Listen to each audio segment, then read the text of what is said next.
বিদেশে আরো বেড়ে না ইয়ার আম্বু আইছি একটা জায়গার মধ্যে কতদিন তাহা যায় মানে এটা জিনিসটি আমি মানে বুঝতে পাই না। মানে একটা জায়গার মধ্যে আর কতদিন, আর কত পানি দেহাম, আর কত ঘুরাম একটা জায়গার মধ্যে। পিছনে দেখতেছেন যে দ্বীপটির মধ্যে আইছি মনে হয় 2 বছর আগে, এখনো এই দ্বীপটির মধ্যে নেই। মানুষের কিতা দেখাইম আমি, এই কিতা দেখাম, দেহার মাঝে মাঝে মাঝে কয়টা স্পিড বোট মধ্যে দেখা যায়, আর কয়টা নৌকা মৌকা দেখা যায়, আর কিস্তা দেখানোর মতো নাই। আর যদি এনে মনোরঞ্জন আপনি হস্তা কিস্তা খাইবেন, তাহলে এটা আপনার জীবনে সবচেয়ে বড় ভুল। হস্তা কোনো কিছু আপনি মালদ্বীপ খাইতেন না। একটা ফসা কিনতাম গেছি এই দিন 200 গ্রাম, একটা ফসা ওজন আইছে 200 গ্রাম। এখন 200 গ্রাম হসাটা মানে 200 গ্রাম শসাটার দাম মনে করুন যে আপনার দাম আইছে আপনার বাংলাদেশি টিয়া প্রায় মনে হয় 270 টিয়া। ঠিক আছে, এখন 270 টিয়া দাম আইছে বাংলাদেশি টিয়া 200 গ্রাম হসা।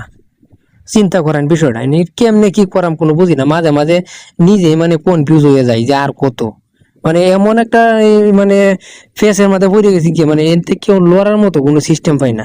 মানে এর থেকে কোনো জায়গায় ফাটাইও না, কোনো কিছুই না। ঠিক আছে, আবার মনে করুন যে মাঝে মাঝে মনটা এটা কইয়া সান্ত্বনা দিয়ে যাচ্ছে যেমনই আছে না যে অন্তত মাসের শেষে বেতনটা তো ভাই এইটাও মনে করুন যে হাতে তুলতারি না, আরেক বেড়ারে দিয়ে তুলাইয়া পরে মনে করুন যে বাড়িতে পাঠানি লাগে।